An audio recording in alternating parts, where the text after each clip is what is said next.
Hi everyone, my name is Nikki Kaur and I'm running to be your mayor of Brampton. Last night, I witnessed this. Someone drove right into our campaign office and here we are cleaning it up this morning.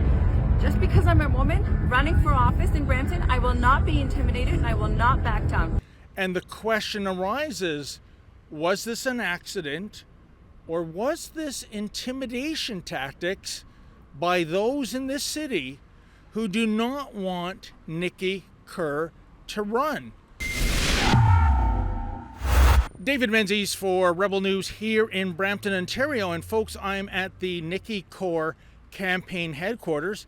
Nikki is Patrick Brown's biggest challenger for Mayor of Brampton.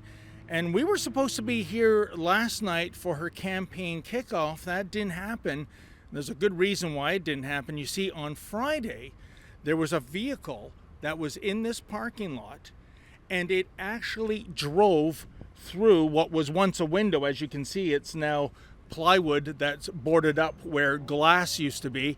But it hopped this curb, then it hopped this smaller curb across the sidewalk, and there's behind the plywood, there's another 1 foot high curb as well. So, in other words, this vehicle was traveling at considerable speed. And the question arises, was this an accident or was this intimidation tactics by those in this city who do not want Nikki Kerr to run? Well, we did reach out for comment from the campaign office. Nobody wanted to come on camera, but Nikki Kerr did cut a video in the aftermath of the incident. Here, check it out. Hi everyone, my name is Nikki Kaur and I'm running to be your mayor of Brampton. Last night, I witnessed this. Someone drove right into our campaign office and here we are cleaning it up this morning. Just because I'm a woman running for office in Brampton, I will not be intimidated and I will not back down. So in any event, if this was some sort of intimidation tactic, it didn't work. Nikki Kaur is still going to run for mayor. The campaign kickoff has been kicked ahead until September 24th.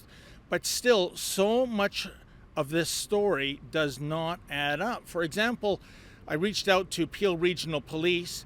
They have stated that it was an accident and that the incident was non-suspicious. But when I asked for who the driver of the car was, they couldn't release it to me because they said the incident is still under investigation. Well, if that's the case, how have they reached the conclusion that it was an accident and non-suspicious? This is kind of like, to me, putting the cart before the horse. Now, it should be noted that Nikki Kaur is indeed Patrick Brown's worst nightmare. Nikki used to be a City of Brampton staffer with the Chief Administrative Office, and then she turned whistleblower. A recent story in The Pointer notes how Kaur accused senior city staffers of corruption, delinquent hiring practices, and fraudulent procurement practices. It's no surprise, really. We have covered the City of Brampton under Patrick Brown. It is like his own personal fiefdom. It's like the rules do not apply here. As a matter of fact, Mayor Brown has canceled all future council meetings until after the municipal election on October 24th. But the point is, Nikki Kaur is a City of Brampton insider.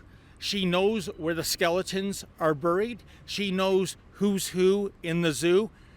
And this is why Patrick Brown is sweating. This is why Nikki Kaur is Patrick Brown's worst nightmare on the campaign trail.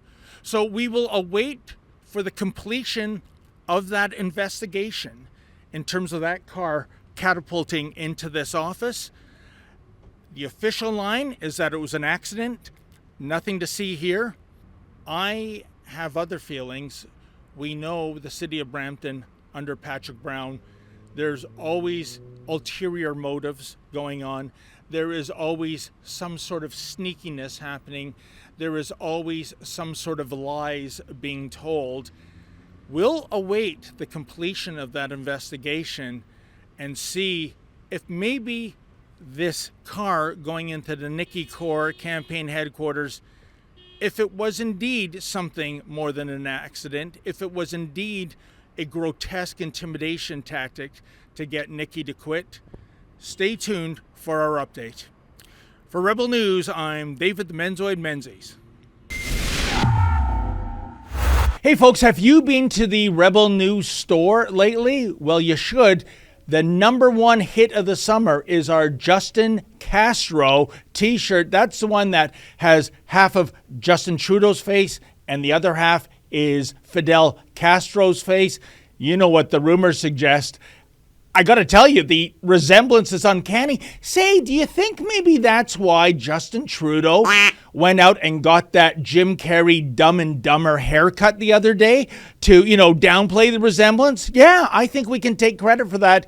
In any event, if you want more than one, what a promotion we're running. Type in the promo code SUMMER, that's SUMMER, buy 2 unisex t-shirts, get the third one for free.